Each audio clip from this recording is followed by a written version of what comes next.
Fulani herdsmen attack claim lives in AMAGU Nkalaha, EBONYI community. Maybe I have read this news yesterday, but I have a new intel where the Fulanis in Abuja are celebrating the downfall of BIAFRANS in their own territory. And according to the intel, they say that they are celebrating because all those places they burn the houses will soon be occupied by the same Fulanis. And I already bring out name. They are going to name that place. It will not be AMAGU Nkalaha again, but a name from the Western Sahel. Yet, we have online commanders who command the men on ground from online, from propaganda, and from writing all manner of rubbish, attacking who they're supposed to stick together to work with. Fulani celebrating the killing of Igbos in Ebonyi State, the headline of this message. And in that regards, I also at Alexander Stubb of Finland, the president, at Emmanuel Macron, the blood-sucking president of France, at Keir Starmer, the UK new prime minister. On our way done, on our juju and on our medicine and on our plans is done the manifest in the land of Biafra. But I can tell you for free of charge, it is not yet over, not until it is over. You people are killing Biafrans in numbers, using Nigeria and our state governors as stooges to carry out this menace. Go to Imo State. DSS are no more working now. They are not working. They went and recruited Imo youths. Carry pump action and give all of them that they are fighting against IPOB. When you are fighting against IPOB, automatically you are fighting against indigenous people of Biafra, which is everybody woman is IPOB, whether registered or not registered, including the so-called politicians. So if they prescribe IPOB, every political class or political gladiator from the southeast is also a terrorist, according to them, which we are not. So Alex Stubb, I hope you are very, very happy. My curse upon you is that your children will become a foreigner in another man's land. This word can never fall on the ground without not manifesting. Now me talk am. Your children, in fact, your entire generation will be made to face the wrath of what you are doing today when the time is right. Release Simon Ekpa, UK Prime Minister Keir Starmer, release Mazen Nnamdi Kanu, and every other political prisoner that have been held captives by the ZUU government. A word is enough for the wise. I tag you at Real Donald Trump. I tag you at the remaining ones that have not compromised in that United Nations. Biafrans need our help now. This message might not get to you, but it can get your head. Let them watch it and tell you what the Biafrans are saying. I'm not speaking my mind alone. I'm speaking the mind of every Biafran out there, both homeland and in diaspora. I'm speaking the mind of over 80 million Biafrans. I'm speaking the mind of over 50-something million Biafrans who voted for the referendum and also for the declaration of the independent state of Biafra. On a scene, we soon catch up with all of us now. Let us go straight to the reason why we are here. Here are other headlines that are going to join this message with you. APC prophet don't come again. 2027. He must be desperate, rugged. Premier Ayodele reveals candidate that will defeat Bola Ahmed Tinubu. We don't have power to determine tenure of IGP. Police Service Commission laments. Here, another headlines is what we are going to treat this morning. Don't forget, today is Tuesday, and it happens to be the 4th day in the month of February and in the year of 2025. My people, Oya, let us not waste much time. Let us hit the ground running. In a tragic turn of events early morning of yesterday, AMAGU Nkalaha, near the boundary of Eha Amufu in Ebonyi State, was plunged into chaos as brutal attacks by Fulani herdsmen, according to source from Family Writers Press International. The assault resulted in the loss of about 50 good lives, marking a devastating blow to the community.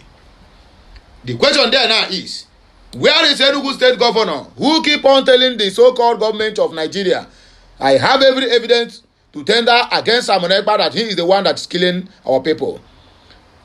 Going to 3 months now, Simon Ekpa is nowhere to be found. The killings in the southeast have multiplied. In fact, it have tripled. Where is Bianca Ojukwu, who went and connived with Nigerian government to write a petition against Simon Ekpa? Where is Benjamin Kanu? All of them who have been saying that they are happy that Simon Ekpa is out of the way.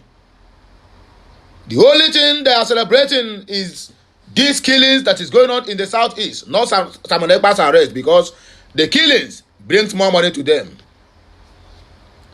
Our political leaders have engaged in what they call organ harvesting business in the southeast, killing their own people, harvesting their organs for money rituals.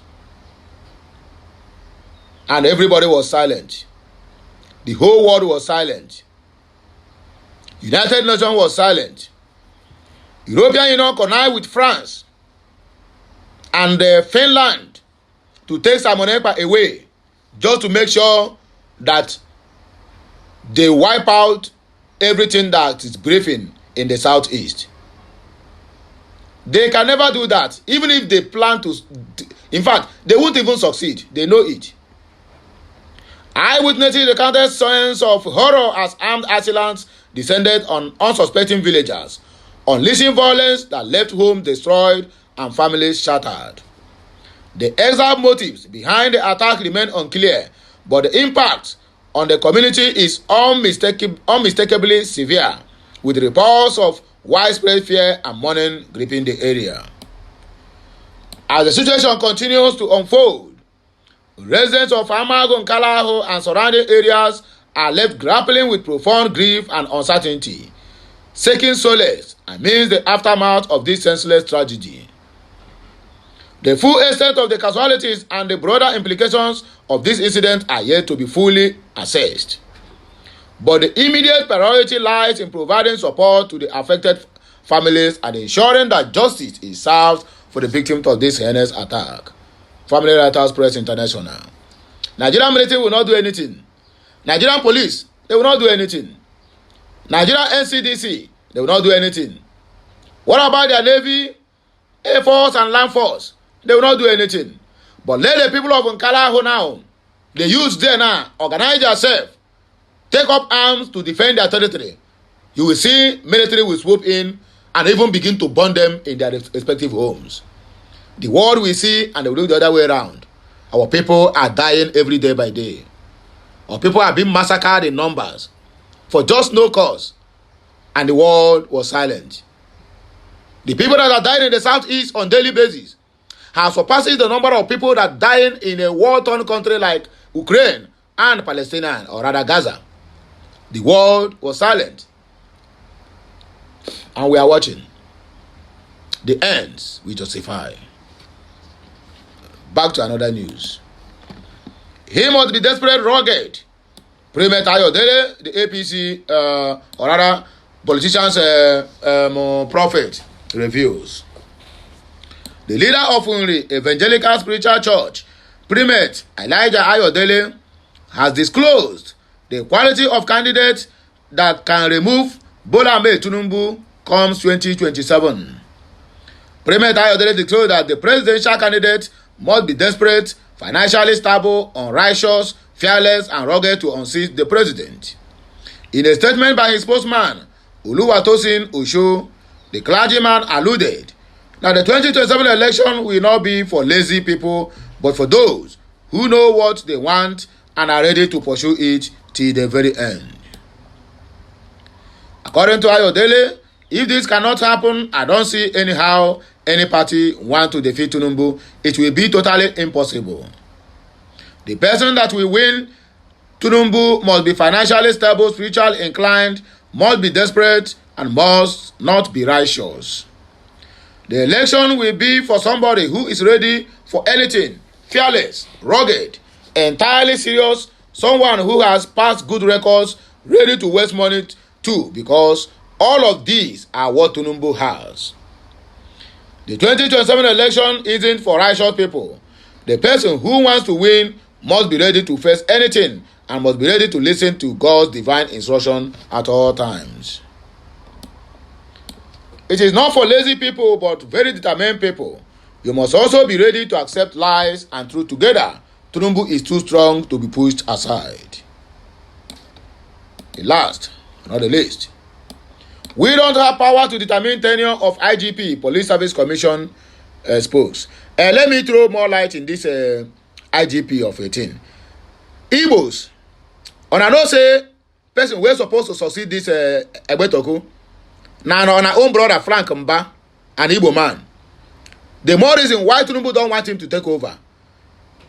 They have to, abandon their constitution and the laws that are guiding them, and they have to increase his retirement so that he will continue to be in office to help Tinubu with all his illegal dealings. The person that's supposed to succeed Egbetoku is an Igbo man. It is his right and his turn. But I can tell you, instead of Tinubu to allow this an Igbo man to be the Inspector General of Police, they will retire that guy indiscriminately. In fact, they will retire him with so much benefit that will make him not to complain. But the truth still remains. You, the Igbos, are still marginalized because for them to allow the extension of Egbetokun's tenure, my brother, it is a call for questioning. A call for questioning.